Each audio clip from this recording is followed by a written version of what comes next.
ನಮಸ್ತೆ ಎಲ್ಲರಿಗೂ. ನಾನು ನಿರ್ಮಲಾ ಲೋಕೇಶ್. ಇವತ್ತಿನ ರೆಸಿಪಿಯಲ್ಲಿ ಸ್ವೀಟ್ ಅಪ್ಪಮ್ಮನ್ನು ಮಾಡ್ತಾ ಇದ್ದೀನಿ. ಕೇರಳ ಮತ್ತು ಕರ್ನಾಟಕದ ಕರಾವಳಿ ಭಾಗಗಳಲ್ಲಿ ಅತ್ಯಂತ ಜನಪ್ರಿಯವಾಗಿರುವ ಸಾಂಪ್ರದಾಯಿಕ ಸಿಹಿ ತಿಂಡಿಗಳಲ್ಲಿ ಒಂದು ಅಂತ ಹೇಳ್ಬೋದು. ಇದನ್ನು ಮಾಡೋಕ್ಕೆ ಬರ್ದಲೇ ಇರೋರು ಸಹ ಮಾಡ್ಕೋಬೋದು. ಯಾವ ರೀತಿ ಮಾಡೋದು ಅಂತ ನಾನು ಈ ವಿಧಾನದಲ್ಲಿ ತೋರಿಸ್ತಾ ಇದ್ದೀನಿ. ಯಾವ ರೀತಿ ಮಾಡೋದು ಅಂತ ನೋಡ್ಕೊಳ್ಳೋಣ ಬನ್ನಿ. ಮೊದಲಿಗೆ 3/4 ಕಪ್ಪು ಬೆಲ್ಲ ತಗೊಂಡಿದ್ದೀನಿ. ಅರ್ಧ ಕಪ್ಪು ನೀರು ಹಾಕ್ಕೊಂಡು ಇದನ್ನು ಈಗ ಸ್ಟವ್ ಮೇಲಿಟ್ಟು ಕರಗಿಸ್ಕೋಬೇಕು. ಬರೀ ಕರಗಿಸ್ಕೊಂಡ್ರೆ ಸಾಕು, ಪಾಕ ಎಲ್ಲ ಏನು ಮಾಡ್ಕೊಳ್ಳೋಂಗಿಲ್ಲ. ನೋಡಿ, ಇವಾಗ ಇದು ಆಗ್ತಾ ಬಂದಿದೆ. ಇವಾಗ ಗ್ಯಾಸ್ ಬಂದ್ ಮಾಡ್ತೀನಿ. ಇದು ಆರಬೇಕು. ಅಷ್ಟರಲ್ಲಿ 1 ಕಪ್ ಚಿರೋಟಿ ರವೆ ತಗೊಂಡಿದ್ದೀನಿ. ಅರ್ಧ ಕಪ್ಪು ಗೋಧಿ ಹಿಟ್ಟು ತಗೊಂಡಿದ್ದೀನಿ. ಈಗ ಅರ್ಧ ಸ್ಪೂನಷ್ಟು ಉಪ್ಪು ಹಾಕ್ಕೊಂಡಿದ್ದೀನಿ. 1 ಸ್ಪೂನು ಏಲಕ್ಕಿ ಪುಡಿ ಹಾಕ್ಕೊಂಡಿದ್ದೀನಿ. ಇವಾಗ ಬೆಲ್ಲದ ಪಾಕನ ಸೋಸ್ಕೊಳ್ತಾ ಇದ್ದೀನಿ. ನೋಡಿ, ಈ ಥರ ಚೆನ್ನಾಗಿ ಮಿಶ್ರಣ ಮಾಡ್ಕೋಬೇಕು. ಇವಾಗ ಹಿಟ್ಟು ಗಟ್ಟಿ ಆಯಿತು ಅಂದರೆ ಇನ್ನೂ ಸ್ವಲ್ಪ ನಾವು ಬಿಸಿನೀರನ್ನ ಕಾಸು ಹಾಕ್ಕೋಬೇಕು.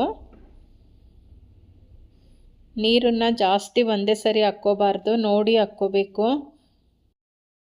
ಇದು ಕನ್ಸಿಸ್ಟೆನ್ಸಿ ದೋಸೆ ಹಿಟ್ಟಿನ ಅದಕ್ಕಿರಬೇಕಾಗುತ್ತೆ. ಹಾಗಾಗಿ ಇನ್ನೂ ಸ್ವಲ್ಪ ನೀರು ಬೇಕಾಗುತ್ತೆ. ನೋಡಿ, ಈ ಥರ ಬಿಸಿನೀರೇ ಹಾಕ್ಕೋಬೇಕು. ಇವಾಗ ಇದನ್ನು ಮತ್ತೆ ಚೆನ್ನಾಗಿ ಈಗ ಕಲಿಸ್ಕೊಳ್ತಾ ಇದ್ದೀನಿ. ಚೆನ್ನಾಗಿ ಕಲಿಸ್ಕೋಬೇಕು ಗಂಟಿಲ್ದಂಗೆ. ಇದು ಒಂದು ಸ್ವಲ್ಪ ಕಲಸೋದೇ ಟೈಮ್ ಹಿಡಿಯುತ್ತೆ. ಇದನ್ನು 10 ನಿಮಿಷ ರೆಸ್ಟಿಗೆ ಬಿಡಬೇಕು. ಇವಾಗ ನೋಡಿ, ನಾನು ಮತ್ತೆ ಈಗ 10 ನಿಮಿಷ ಆದಮೇಲೆ ತೋರಿಸ್ತಾ ಇದ್ದೀನಿ. ಹಿಟ್ಟು ಚೆನ್ನಾಗಿ ನೆಂದಿದೆ. ಇವಾಗ ಇದಕ್ಕೆ ಅಡುಗೆ ಸೋಡಾನ ಅರ್ಧ ಸ್ಪೂನ ಸೇರಿಸ್ಕೊಳ್ತಾ ಇದ್ದೀನಿ. ಮತ್ತೆ ಒಂದ್ಸರಿ ಚೆನ್ನಾಗಿ ಮಿಕ್ಸ್ ಮಾಡಿಕೊಂಡು ಈಗ ಎಣ್ಣೆಯಲ್ಲಿ ಕರಿಬೇಕಾಗುತ್ತೆ. ಇದನ್ನು ನಾನು ಆಲ್ರೆಡಿ ಎಣ್ಣೆ ಕಾಯಕ್ಕಿಟ್ಟಿದ್ದೆ. ಇನ್ನೊಂದ್ಸರಿ ಈ ಥರ ಮಿಕ್ಸ್ ಮಾಡಿಕೊಂಡು ನಿಧಾನಕ್ಕೆ ಎಣ್ಣೆಯಲ್ಲಿ ಈ ಥರ ಬಿಟ್ಕೋಬೇಕು.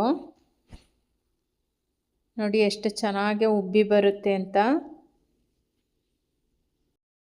ಮೇಲ್ಗಡೆಯಿಂದ ಎಣ್ಣೆನ ಈ ಥರ ಹಾಕ್ಕೋಬೇಕು. ಇವಾಗ ಹಿಂಗೆ ಉಲ್ಟಾ ಮಾಡಿಕೊಂಡು ಎರಡು ಸೈಡುವೆ ಚೆನ್ನಾಗಿ ಬೇಯಿಸಿ ತಕ್ಕೋಬೇಕಾಗುತ್ತೆ.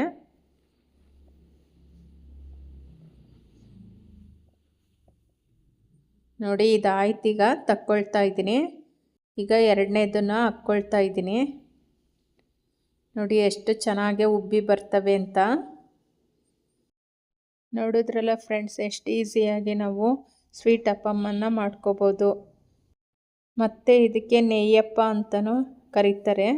ಅಷ್ಟೇ ರುಚಿ ಇರುತ್ತೆ. ಒಂದು ಸಲ ಟ್ರೈ ಮಾಡಿ. ನನ್ನ ವಿಡಿಯೋ ನಿಮಗೆಲ್ಲ ಇಷ್ಟ ಆಗಿದೆ ಅಂತ ಭಾವಿಸ್ತೀನಿ. ಇಷ್ಟ ಆಗಿದ್ದರೆ ಲೈಕ್ ಮಾಡಿ, ಶೇರ್ ಮಾಡಿ, ಕಮೆಂಟ್ ಮಾಡಿ, ಸಬ್ಸ್ಕ್ರೈಬ್ ಆಗಿ.